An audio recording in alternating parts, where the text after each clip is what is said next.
저는 하나님 말씀 마태복음 5장 5절입니다. 우리 합독하겠습니다. 온유한 자는 복이 있나니 저희가 땅을 기업으로 받을 것이며. 아멘.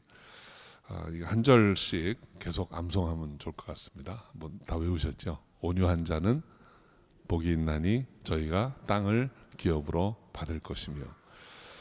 설마 지난주에 한 거 잊어버리신 건 아니겠죠? 지지난주하고 계속 다 외우시면 복 있는 자의 삶을 누리시게 될 줄로 믿습니다. 오늘 말씀만 다시 한번, 온유한 자는 복이 있나니 저희가 땅을 기업으로 받을 것이며.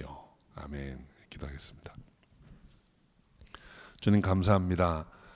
주께서 우리의 삶을 주관하시되 눈동자같이 지켜주시고 날마다 인도하셔서 주님 닮아가는 저희가 되기를 원합니다. 온유한 자 되어서 땅을 기업으로 받고 주님께 영광 돌리며 살아가는 우리가 다 되게 하여 주옵소서. 함께 하실 줄 믿사옵고 예수님의 이름으로 기도합니다. 아멘.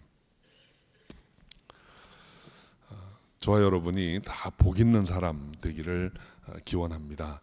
우리가 아무리 많이 축복해도 지나침이 없을 것 같아요. 한 번 더 새해 복 많이 받으십시오. 인사 나누시기 바랍니다. 새해 복 많이 받으십시오. 우리가 복 있는 사람이 어떤 사람인지, 어떻게 살아야 하는지, 또 그런 사람에게 어떤 복이 임하는지 살펴보고 있습니다. 오늘은 세 번째로 마태복음 5장 5절, 온유한 자가 복이 있나니 저희가 땅을 기업으로 받을 것이며, 이 말씀으로 함께 은혜를 나누고자 합니다. 오늘 복 있는 자에 관한 내용은 성품에 관한 말씀이에요. 온유한 성품.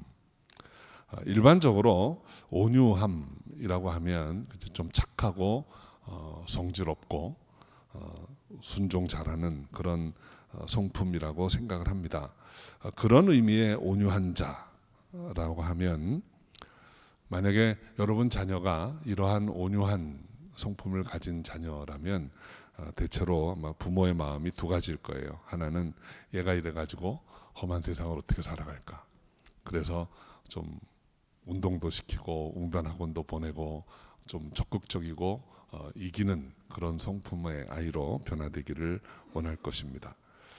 부모님들이 아마 대체로 아이들이 밖에 나가서 친구들한테 맞고 오는 것보다는 좀 문제가 있어도 때리고 오는 걸 좀 편해하고 좋아하고 그런 분들이 아마 있을 거예요. 그런가 하면 온유한 성품의 자녀를 보면서 그래도 이 아이는 착해서 하나님이 도와주실 거야 라고 생각하면서 지내는 분도 있을 겁니다. 대체로 보면 좀 완벽해 보이고 강해 보이는 사람들은 주위에 사람이 별로 없어요. 친구가 별로 없습니다. 좀 엉성해 보이고 뭔가 좀 모자라 보일 때 사람들이 많이 이렇게 모이는 경향이 있습니다. 보면 남에게 도움 받으려 하지도 않고 도와주지도 않는, 그냥 각자 잘 살자 하는 생각 가진 사람들을 일반적으로 깍쟁이라고 합니다. 그러니까 대체로 좀 어울리고 잘 돕고 섬기고 하는 그런 삶의 모습이 편하고 사람들 가운데 좋아하는 그런 모습이라고 생각이 돼요. 가정에 사람을 초대할 때도 보면 어떤 분들은 한 일주일 전부터 그냥 막 메뉴를 짜고 시장 가서 좋은 재료를 구입하고 열심히 준비하고 초청하는 분들이 있어요. 아니면 정말 아주 화려하고 멋있는 케이터링을 해가지고 막 차려놓고 이렇게 초청합니다. 그런 초청을 받으면 그 다음에 좀 나도 초청하기가 좀 부담스럽죠. 나도 이렇게 해야 되나 하는 마음이 듭니다. 그런데 어떤 분들은 그냥 아주 소탈하게 집에서 평소에 먹던 대로 거기다 조금만 정성을 해서 이렇게 초청을 하면, 그런 집에 가면 왠지 나도 한번 초청할 수 있을 것 같고 좀 편안하게 느껴질 때가 있습니다. 온유하다라고 하는 것은 무엇인가 좀 편안한 마음을 줄 수 있는 거예요. 또 어떤 분들은 이렇게 편안한 성격인 것 같은데 또 욱하시는 분들이 있어요, 가끔. 근데 여러분, 그 가끔가다 욱하시는 분이 사실 더 무섭습니다. 그러니까 편안하게 잘 지내셨으면 계속 편안하게 욱하지 마시고 지내시기 바래요. 옆에 계신 분한테 한번 얘기 좀 해주세요. 욱하지 맙시다. 네. 가끔 욱하면 굉장히 무섭습니다. 우리 세상에는 우리 힘으로, 우리 경험이나 지혜만으로 안 되는 것들이 있습니다. 특별히 하나님께 복 받는 일은 복 주시는 분하고의 관계에 달려 있는 거지, 우리가 뭐 해서 우리 능력으로 되는 게 아니에요. 그러니까 이 복 있는 자라는 말은 그 원어의 의미를 보면 그냥 복이라고 하는 어떤 객관적으로 있는 걸 우리가 받고 취하고 하는 게 아니고, 복 있는 자라는 말이 그냥 하나님의 복 주심이라는 동사로 돼 있어요. 그러니까 하나님이 복 주시는 거예요. 복은. 그러니까 우리가 뭘 해서 뭔 대가로 어떤 취해서 받는 게 아니고, 복 주시는 하나님이 우리에게 그냥 복 주시는 거예요. 그러니까 복 주시는 것은 하나님과의 관계 안에서 우리가 복 있는 자가 되는 것입니다. 그런 의미에서 저는 여러분이 하나님께 복 받을 만한 그릇으로 변해 가시기를 바라요. 그러니까 우리의 삶이 하나님께 복 받을 만한 사람이 되면 하나님 복 주시는 것입니다. 그것은 다른 어떤 것으로 우리가 취하고 받을 수 있는 게 아니에요. 그런 의미에서 오늘 본문은 온유한 자가 복 있는 자가 된다라고 말씀을 합니다. 성경을 찾아보니까 온유라는 단어가 나오는 말씀이 꽤 여러 번 있습니다. 오늘 몇 가지만 제가 읽어드리겠습니다. 에베소서 4장 2절에 보면 너희가 부름에 합당하게 행하여 모든 겸손과 온유로 하라 그랬어요. 또 디모데전서 6장 1절에 보면 너 하나님의 사람아 의와 경건과 믿음과 사랑과 인내와 온유를 좇으라 했습니다. 또 야고보서 1장 21절에 보면 마음에 심긴 도를 온유함으로 받으라 이렇게 했습니다. 이 외에도 많은 말씀들이 있는데 그 중에 아주 대표적인 것이 마태복음 11장 28절부터 30절 말씀이에요. 제가 한번 읽어드리겠습니다. 수고하고 무거운 짐진 자들아 다 내게로 오라.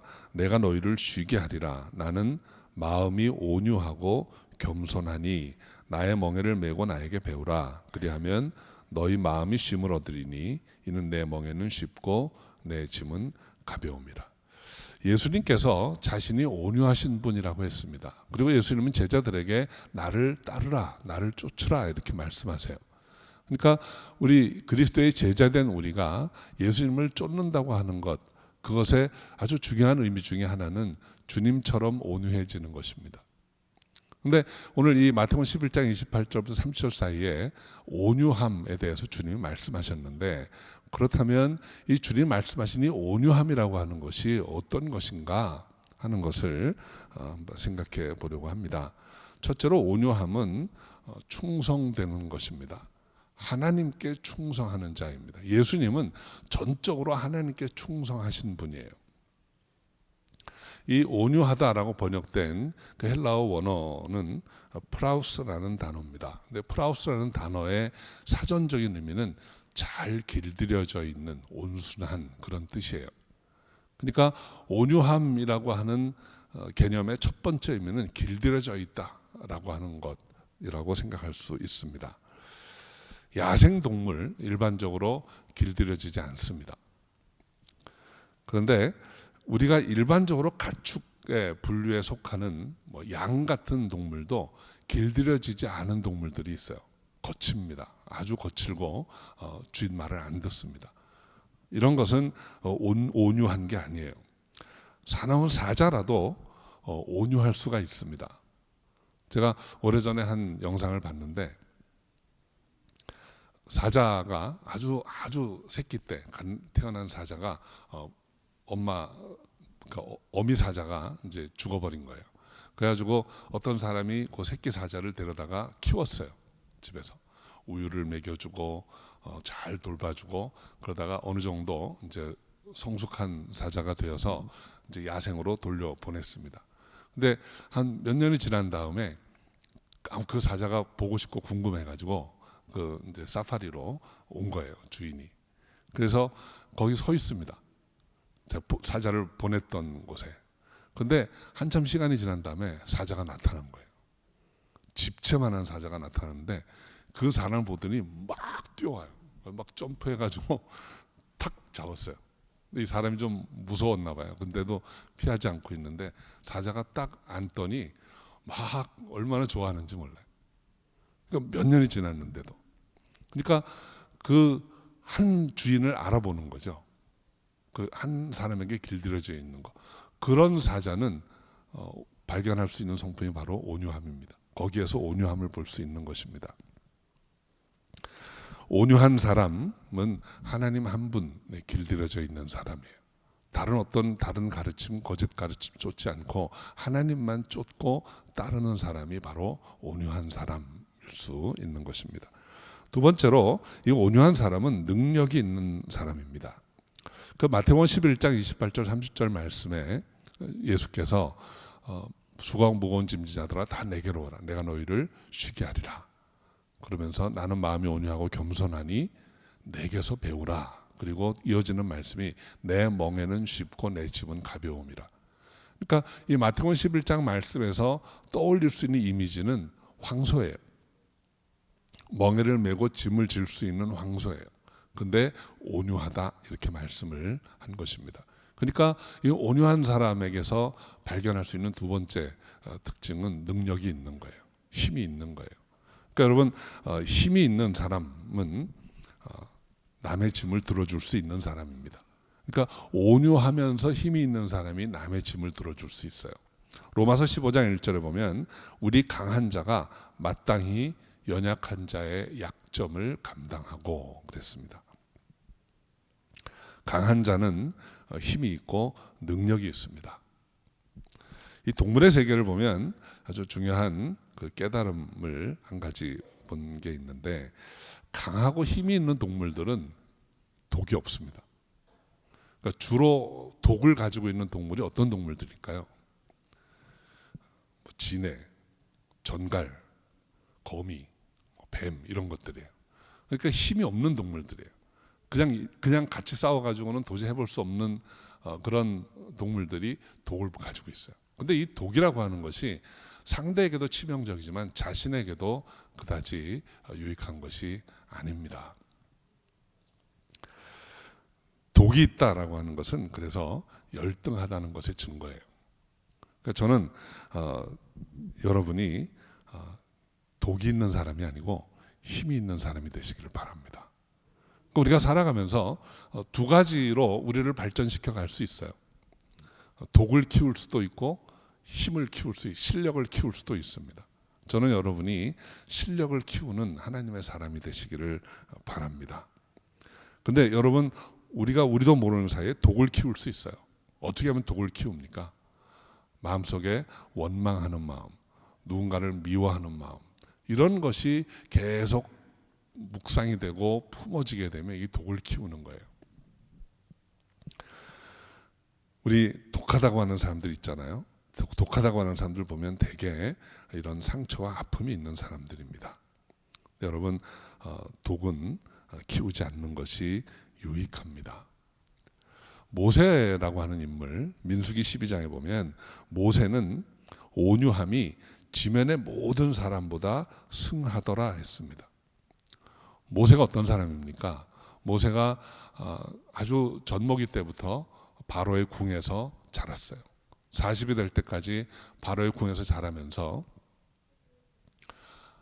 그 애굽의 뛰어난 병법, 학문 다 익힌 사람이에요. 또 아주 부족한 것 없이 왕족인 것처럼 자란 사람이었어요. 그런데 거의 40이 되었을 때 히브리인들을 돕다가 애굽인을 하나 쳐 죽이게 됩니다. 그리고 그 일로 인해서 광야로 떠나야만 했습니다. 실제 역사를 보면 그런 단순한 이유가 아니고 사실은 알력 다툼이었죠. 그러니까 실제로 애굽인의 피를 가지는 왕자가 있었기 때문에 모세는 그 왕가에서 발붙일 자리가 없던 사람이 되었어요. 그래서 쫓겨나게 된 것입니다. 광야로 쫓겨나온 모세가 40년 동안 어떤 마음으로 지냈을까요? 아마 처음에는 좀 한두 달 조용해지면 돌아가겠지 아마 이런 생각했는지도 모릅니다. 그러나 세월이 가면 갈수록 이제 점점 자기 자리는 왕가에서는 없어졌고, 그때 이제 모세가 할 수 있는 길은 독을 키우든지 실력을 키우든지예요. 독을 키우려고 했으면 어떻게 했을까요? 자기를 받아들여지지 않은 히브리인들을 원망하고 미워하고, 혹은 자기 자리를 이제 다시 빼앗으려고 하는 애굽의 왕자를 미워하고, 뭐 이렇게 지냈을 수도 있겠죠. 그런데 결과를 보면 모세는 하나님께로 더 나아갔습니다.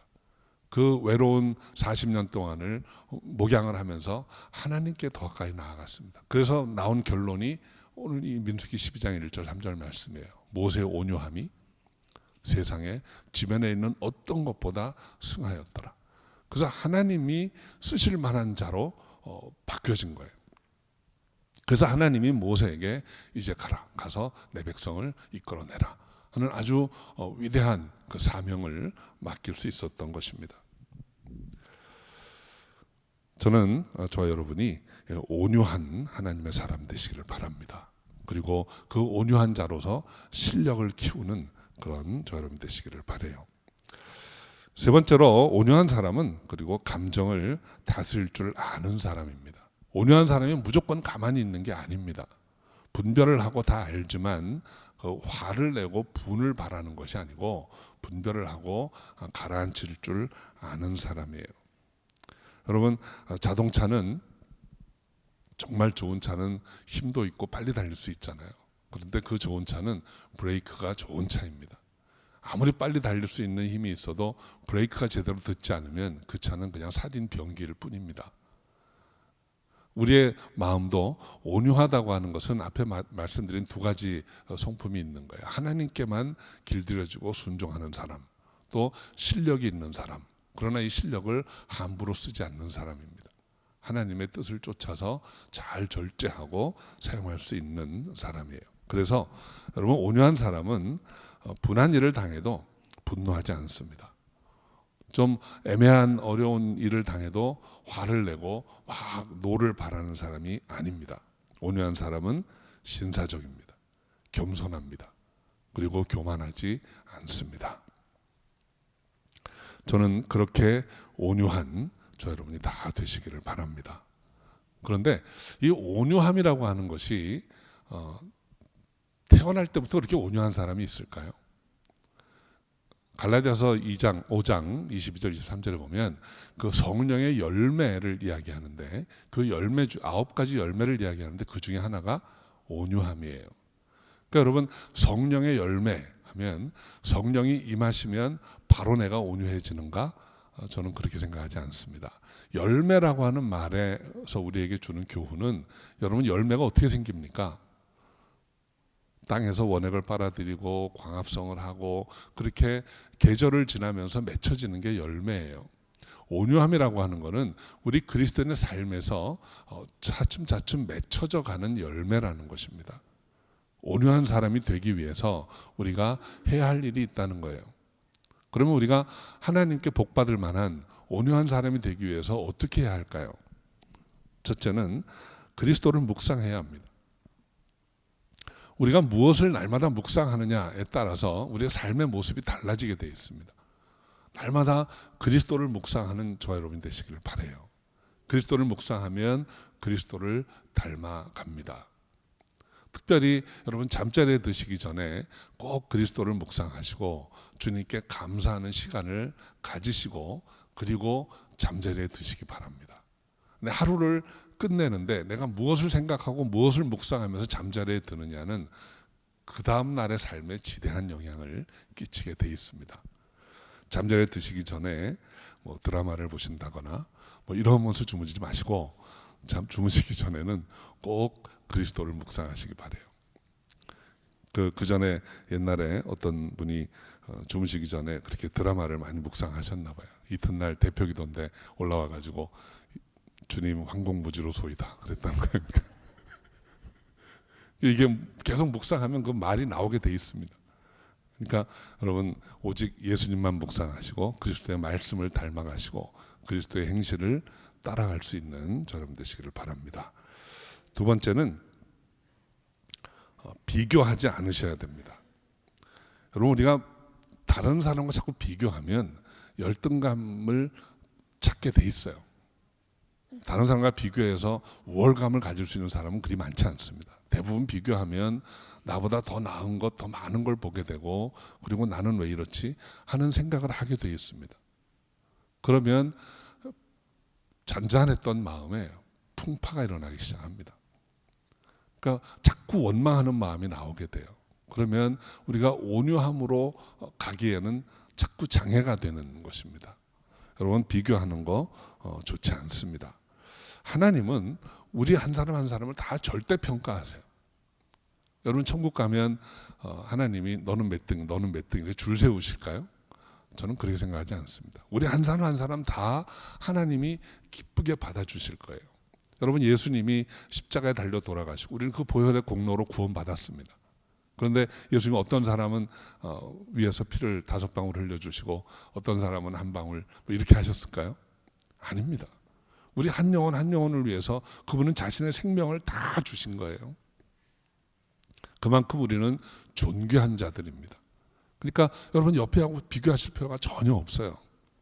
주님과 나와의 관계만 분명하고 튼튼하게 만들어 가시면 하나님의 놀라운 축복이 임하는 줄 믿습니다. 하나님 앞에 늘 감사하시고 비교하지 않는 여러분 되시기를 바랍니다. 세 번째는 여러분, 우리가 실력을 키워야 합니다. 그리스도인의 실력이 무엇일까요? 기도 열심히 하고 말씀을 많이 묵상하면 기초 체력이 좋아집니다. 그 위에 실력이 있어야 돼요. 그 실력은 섬김과 전도입니다. 여러분, 섬김을 우리가 자주 하다 보면 이 섬기는 근육이 발달을 합니다. 그래서 나중에는 정말 큰 섬김도 할 수 있는 사람이 되는 거예요. 근데 그거는 아주 작은 섬김부터 시작하는 거예요. 여러분, 주위에 있는 분이 좀 힘들어 하시면 뭐 가방을 들어준다든지 뭐 라이드를 해드린다든지 그런 아주 작은 섬김부터 시작해서 결국은 큰 섬김에 이를 수 있게 되는 것입니다. 섬김의 근육을 키우시기 바랍니다. 그래서 자주 섬겨보신 분들은 어떤 큰 섬길 일이 생겨도 겁이 안 나요.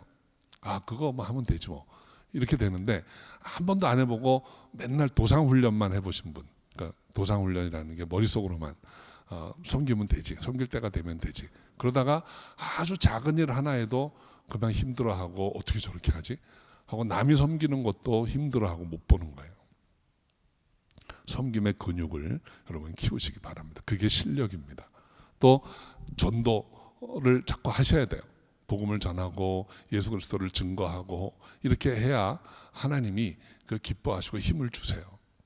그러니까 이러한 실력이 있는 사람이 온유한 사람이라는 것입니다. 온유하면 성품만 착하고 유한 게 아니고 실력이 있어서 때가 되면 그 실력을 쓸 수 있는, 그런 남의 짐을 들어줄 수 있는 그런 사람이 될 수 있는 것입니다.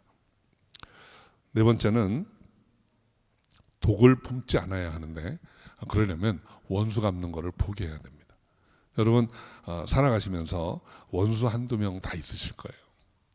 섭섭한 사람 한두 명 다 있습니다. 근데 그런 사람을 자꾸 이제 그만 생각하셔야 돼요. 자꾸 그 사람을 묵상하면 골치 아픕니다. 힘이 듭니다. 여러분, 세월이 가면 갈수록 점점 더 힘들어요. 지금까지도, 오늘까지도 섭섭한 말을 들을 때도 있고, 왠지 사람이 나를 따돌리는 것 같기도 하고, 왠지 수군거리는 것 같기도 하고, 그런 생각이 들 때가 있습니다. 그런데 그럴 때일수록 귀를 기울이지 마시고 오직 주님만 바라보셔야 돼요. 어떤 말이 들려오면 지금은 일일이 대응할 수가 없으니까 치부책에 적어둡니다. 기억합니다. 그럼 기억하면서 뭘 하게 됩니까? 칼을 갑니다.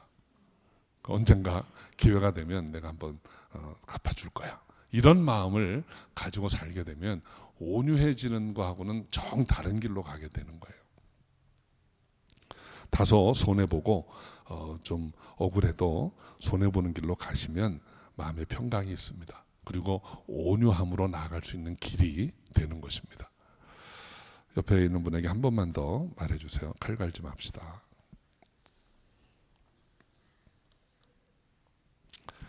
여러분, 온유하게 살면 성공할 수 있을까요?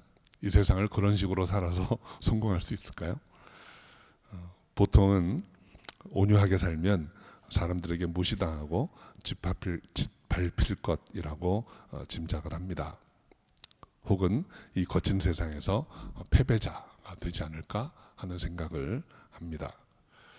우리 인류의 역사에 아주 강한 사람들 하면 떠오르는 인물들이 있어요. 아주 고대로부터 성경에 나오는 느부갓네살, 아주 위대한 바벨론의 왕이었습니다. 알렉산더, 세계를 다 통일한 마게도냐의 헬라의 왕이었어요. 줄리아스 시저, 로마 제국을 시작한 사람이에요. 나폴레옹, 한때 천하를 호령했던 사람이죠. 히틀러, 나치가 전 유럽을 다 휩쓸었던 사람이에요. 스탈린, 러시아를 아주 공산주의 소련으로 든든하게 세운 사람입니다. 다 승리를 경험하고 정복을 했던 사람이지만 그 사람들의 마지막은 어땠습니까? 다 무너져 버렸습니다. 여러분, 전쟁터 같은 이 세상에 살아남으려면 적당히 법을 어기고 강하게 밀어붙이고 군림하고 이래야 된다고 생각을 하는데 사실은 그렇지 않은 것입니다. 성경은 그렇게 얘기하지 않습니다. 예수님이 어떻게 하셨는가 하면, 예수님이 잡히시던 밤에 군사들이 검과 몽치를 들고 주님을 잡으려고 왔어요. 그때 베드로가 앞에서 칼을 뽑아 들고 잡으러 온 군사들을 막으려고 했습니다. 그때 예수님이 하신 말씀이 내 검을 도로 집에 꽂으라. 검을 가지는 자는 다 검으로 망하느니라 그랬습니다. 예수님은 12영도 더 되는 하늘의 군대를 다 부를 수 있는 분이에요. 그런데 그렇게 하지 않으셨어요. 주님의 방식은 세상 힘으로 하는 게 아니었습니다. 여러분, 우리의 온유함이라고 하는 것, 우리가 주님을 따라서 온유한 자가 되기를 원한다고 하는 것, 이것은 세상 힘을 가지고 하는 게 아니고 세상 사람들이 하는 방식으로 하는 게 아니고 하나님의 뜻을 알고 그 뜻대로 순종하면서 그분의 뜻을 쫓아 나아가는 것입니다.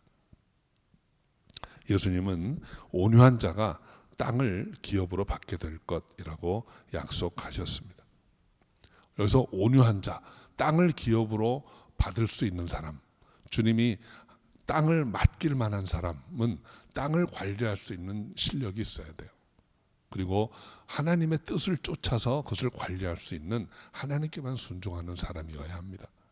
약한 자를 업신여기고 자신이 그 땅에서 얻은 것 가지고 자신의 배만 불리려고 하는 사람이 아니고 약한 자의 짐을 들어줄 수도 있는 그런 넉넉한 마음을 가진 온유한 사람인 것입니다.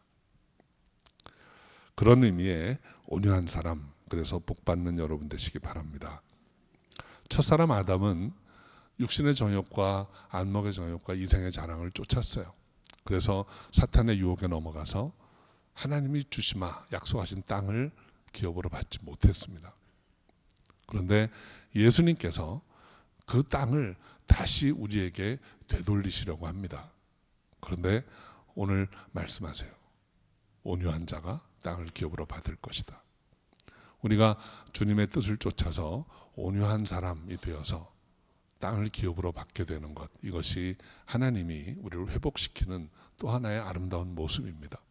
저는 그렇게 저와 여러분이 온유한 자가 되어서 땅을 기업으로 받고 하나님의 뜻을 이 땅에 이루어갈 수 있는 놀라운 축복을 경험할 수 있기를 주의 이름으로 축원합니다. 기도하겠습니다. 아버지 하나님, 우리의 연약함과 부족함을 늘 아시고 우리를 바른 길로 인도하시는 그 은혜에 감사와 찬양을 돌립니다. 온유한 자가 땅을 기업으로 받을 것이라 하셨사오니 온유한 자 되기 원합니다. 날마다 온유하신 그리스도를 묵상하기를 원합니다. 우리의 온유함을 가로막는 모든 것들로부터 멀리하고 오직 주님만 따르기를 원하오니 아버지 인도하여 주옵소서. 날마다 새롭게 하시고 강건케 하여 주옵소서. 함께 할 줄 믿사옵고 예수님의 이름으로 기도합니다. 아멘.